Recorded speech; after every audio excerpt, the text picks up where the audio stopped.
Hey, buddy. How's that game going there, Palm? How's the game? I have a 15 to 20-minute period late every morning that I cherish, and you have ended it. I'm happy I could be here to, bring you down a little bit. A little bit. Little dribs and drabs. That's what friends are for, or something like that, I think is the saying. The wind beneath my wings, something like that.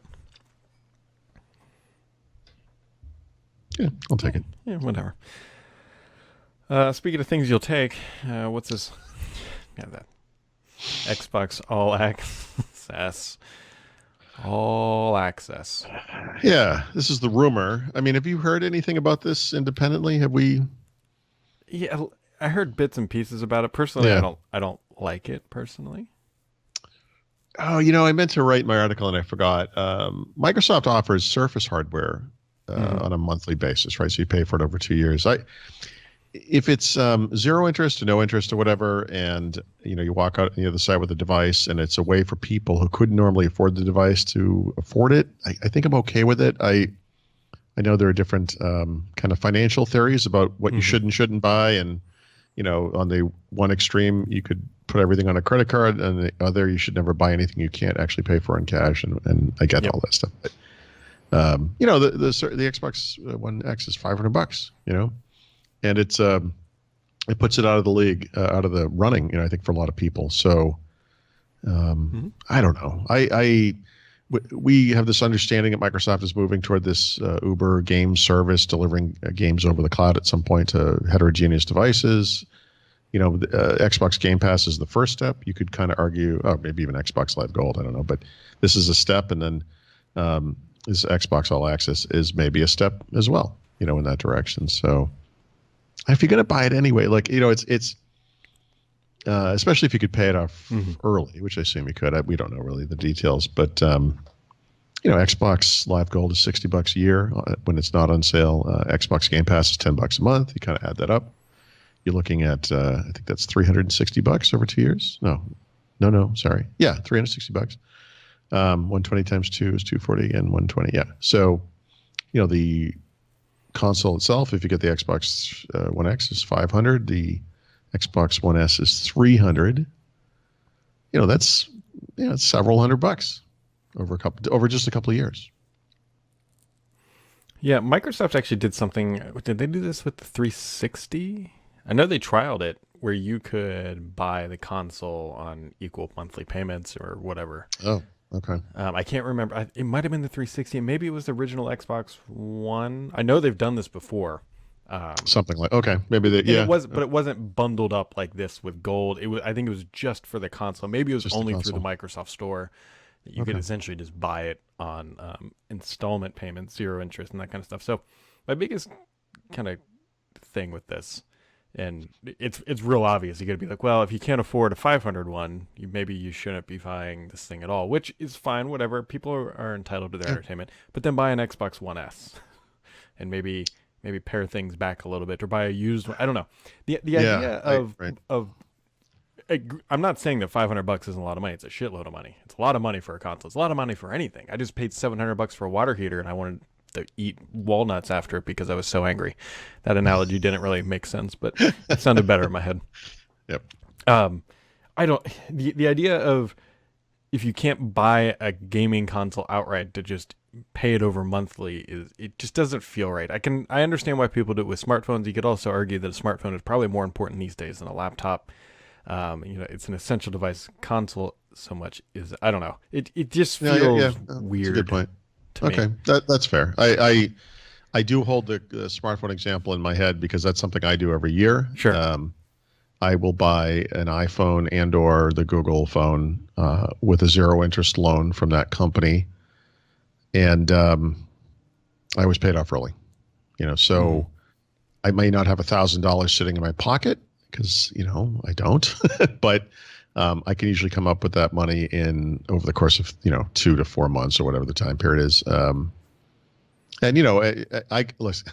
You do this too. I mean, I know, I'm sure it's we can make this beautiful justification. Like I have to have this now, Yep. because I write about this stuff professionally, and I may not be getting this particular device from on review from the company in both those companies cases. And there you go. There's my justification for it. But let's be honest with ourselves. Like if we really wanted this stuff and we were working in an auto dealership, we would make the same justification or a different justification. Paul, do you really need that third Porsche? Yes, honey, I do.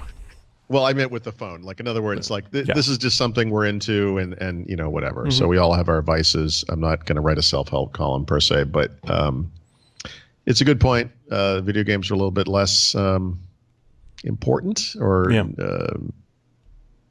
necessary maybe. Yeah, and it's weird. My brain on the other side goes, well, Xbox Game Pass, maybe you should just buy a game and not. But on the other side, Xbox Game Pass is a tremendous value for any kind of new, especially new gamer, just casual gamer. Any gamer, really. I mean, yeah. If I had any credibility at all, I'd stop buying games right now and just use Xbox Game Pass. You could apply that thinking. No, I mean, seriously, like I was just laughing about you having credibility. We knew that went out the window a long time ago. But I mean, you could apply this thinking to almost anything. So I guess I am going to write a self-help story. I was just looking at Audible, for example. One of the things that's tough with Audible is you'll finish a particularly good book, and then you just kind of lost at sea because you have other books in your collection maybe that you haven't read, listened to fully, or there are new things you're not really sure if they're going to be any good. It's kind of like when you finish a Netflix series. Like if you get through a really good Netflix series that you're really into, and maybe even stay up late a couple of nights to kind of binge watch it or whatever. Yeah. When that thing's over, you're lost. And I had the thought. This has nothing to do with this, but except that it's a similar thing. I was looking at Audible because that just happened to me. And I was like, oh, God, what am I going to do next? And I get a credit every month because I'm on their monthly plan, right? And it sort of occurred to me, like, again, if I had any credibility whatsoever, if I had any self-respect or any self-restraint, I don't know what you want to call it, what I would do is cancel my Audible subscription and not start it up again until I've actually listened to every single Audible book I've ever purchased, right? Yep.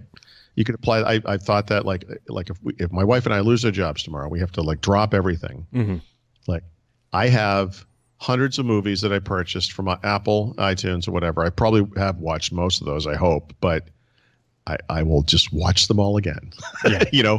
I should never have to spend more money on stuff. It's like you could apply it to phones, to video games. Like you probably have something that just works. Like why do we do this? Is it because we don't want to retire early? Is it because we're just, I don't know, biologically programmed to, take as much as we can right now and not save for the future? I don't know. Yeah. Well, tomorrow's going to happen either way, whether or not you're rich or poor. So that's... Yep. It's coming. You can't really, unless the sun explodes overnight, it's not going to... Yeah, but you want to spend tomorrow in a house with heat, not in a ditch. Yes. Speaking of heat, by the way, you probably have the most perfect weather ever right now. I literally commented on that with my wife this morning. We went out for a walk, and it was like cool. Yeah. I think I've experienced true cool. I don't know, June, May. Yeah. I mean, other than air conditioning. We were going to bed last night, and the air was off most of the day, but we turned it on from like 4 to 6 because that's when our house gets hot, like most houses in the world. And so I turned it off at like 8. My wife was like, "You gonna turn the air back on?" I went, "It is 63 degrees outside." No. Well, let's open some windows. Yeah. We opened every window in the house, and she woke up in the morning and said, "It's a little chilly." It's nice. And we didn't pay for it either. That means I'm only days away from complaining that I'm ready for summer again. Yeah, exactly. And, the first day you have to put pants on. Yes. I hate those days. Yes. I am wearing pants right now with shorts, I guess. Probably should do it when someone rings the doorbell. Your mileage may vary. Yeah. Yep. And then Windows 18.03 continues its upward climb. No big surprise there. Microsoft, this has been their most aggressive rollout, I think, ever. Yeah. The interesting, I guess, story in a way, if there is one here, is that the previous release actually hit like 92-point-something% usage. And the reason it did was because this release we're now talking about was delayed a month, remember? So It took it longer to get to this point. So like you said, this one's more aggressive, but the next version could be coming as soon as next month. So Yeah. it has 1, maybe 2 months, I think, to plateau out, and we'll see where it does. But I bet it gets up to about the same area, at least in the high, low 90s. Yep. I need to download and install 1Password on this machine. It's How is that going? Mixed results. I mean, the thing that the biggest challenge, and this is probably the exact problem you have, is you're probably used to, you go to a web page, you double click on the little login thing, it drops down with a list of things, you click it and you go. Yep.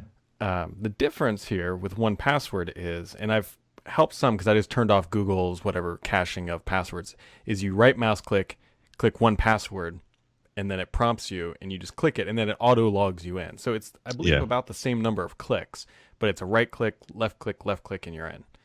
Because when it pastes your password in, it automatically hit enters, so it logs you in.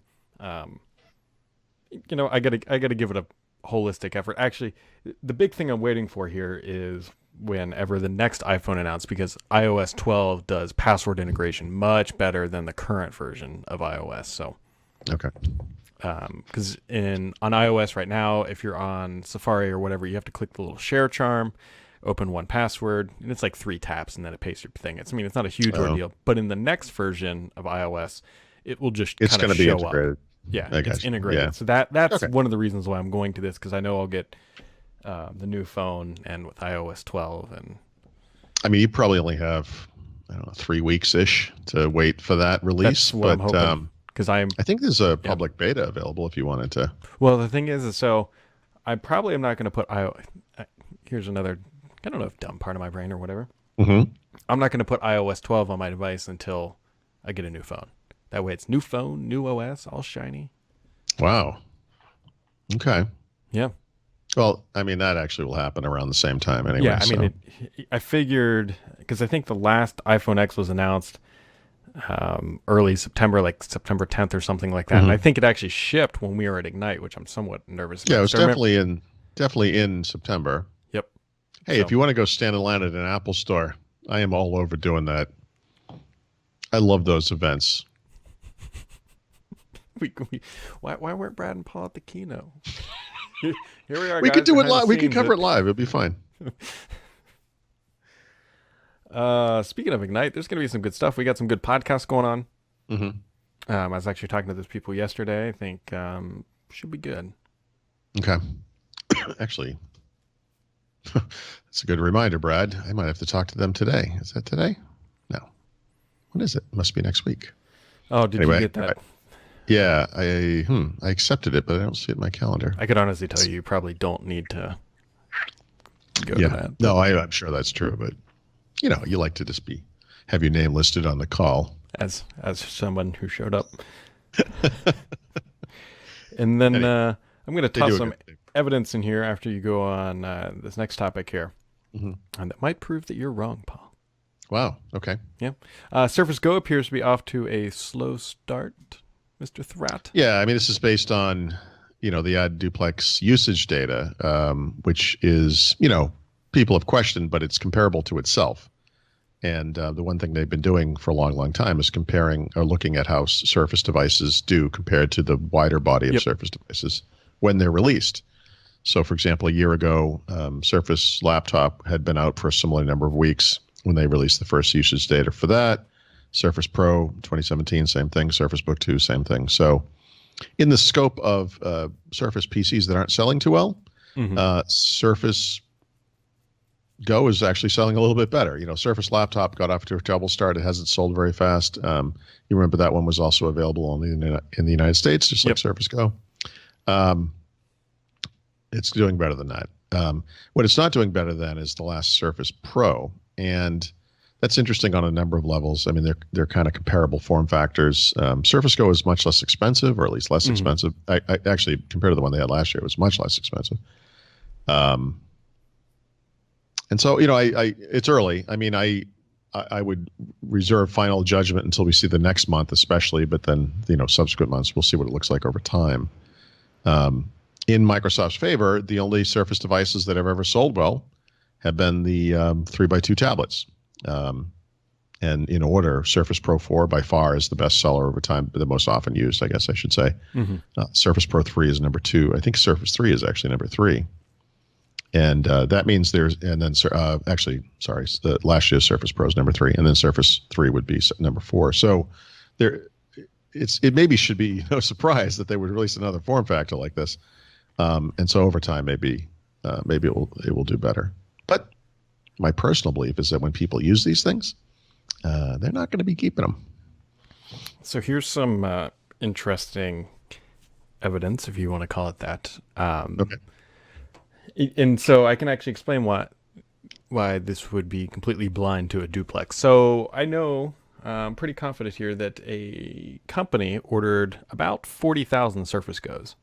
Well, but this is a corporation, if you will, which means that, granted, 40,000 haven't been delivered. I can almost probably guarantee that because that's a ton of them. They would never download an app that has a duplex data in it.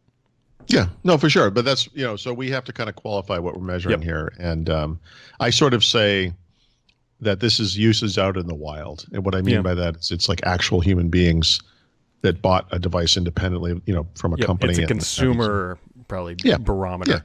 Yeah. Because but my point was only that the data is consistent with itself. So when they measured the Surface Pro last year, they're measuring the same audience. When they measured, you're exactly right. And that's I think is the important thing. And so this thing is selling well to one company. Well, to one company, a certain market, right? The market that's buying these things in bulk, and this is even true with the Surface 3.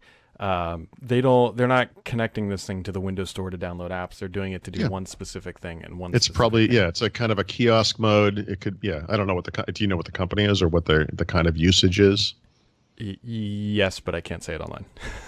Yeah. Okay. So I could tell you offline. Guess, well, you could kind of imagine the situations in which this device might be used, right? In kind of a niche kind of a thing. It could be a retail sales representative that has like a single thing going on. It could be a person out in the field that is either doing service work or whatever. Someone on a manufacturing floor that has a very particular app they need to use for whatever reason. Something like that. And that may be the market for this device. Because like you said, I'm going to hold on to this one as it's fine if you want to just run one app. Yep. And that's what it is. The review that I wrote up is that this is a device for running one app at a time.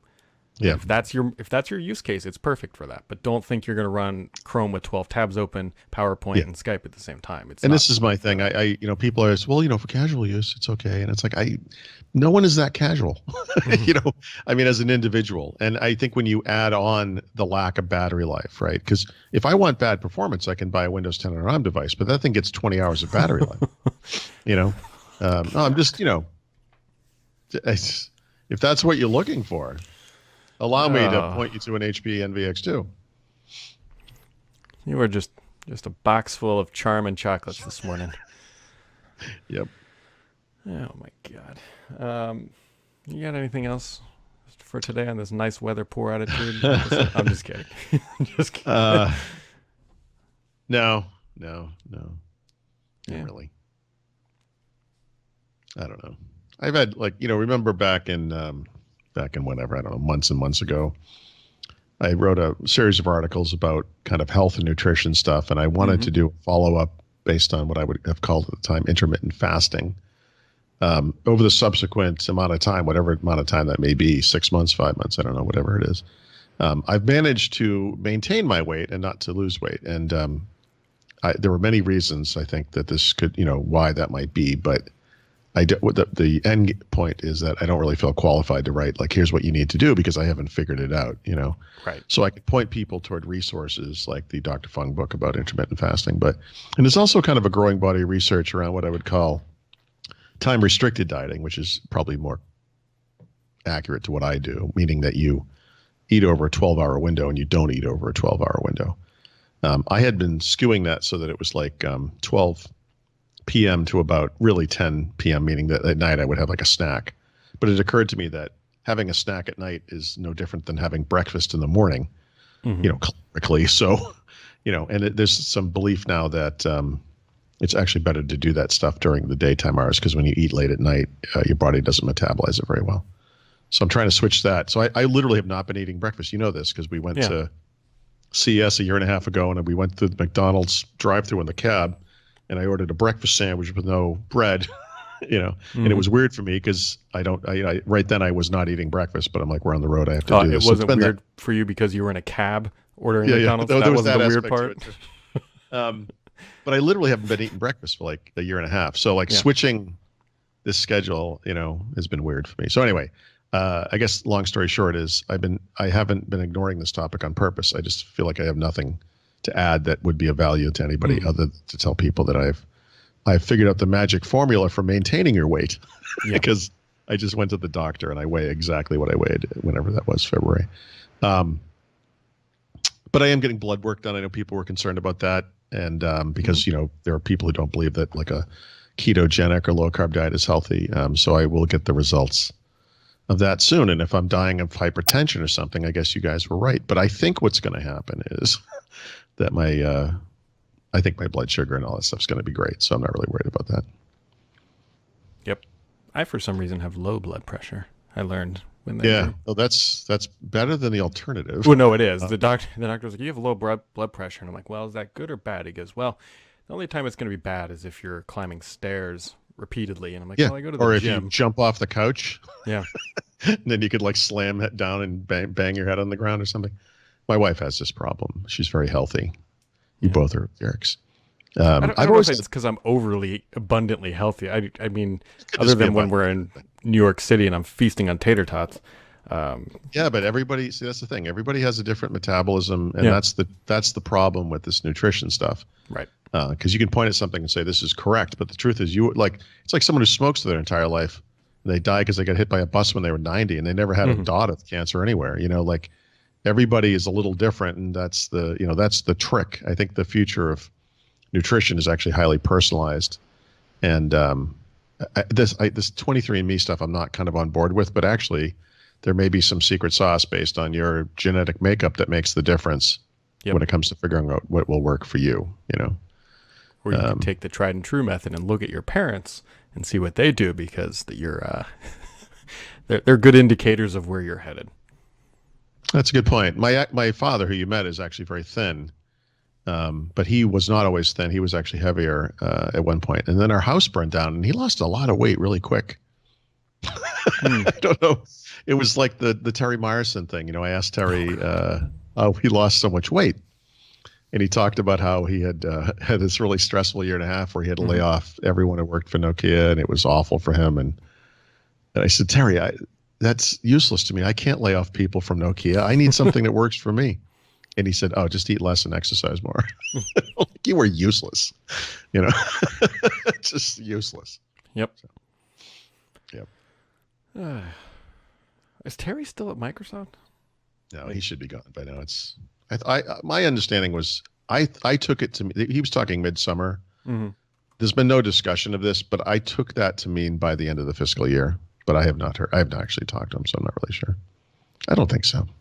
I mean, I don't know if they would make an announcement that he's gone. He's still on the exec leadership page, so. Ooh, really? That's interesting. I don't know. Yep. Yep. You got anything else for today? No, just I'm not going to write about health and nutrition today. So. Well, good. I think we're all better for that. How about you? No, I'm actually meeting someone for lunch today, and I think that's about it. So, thanks. Yeah. All right, guys. Well, that wraps it up for today. We'll be back tomorrow at 1 p.m. Eastern time because tomorrow, I believe, yes, it is Friday. So have yourselves a wonderful day, and we'll catch you tomorrow.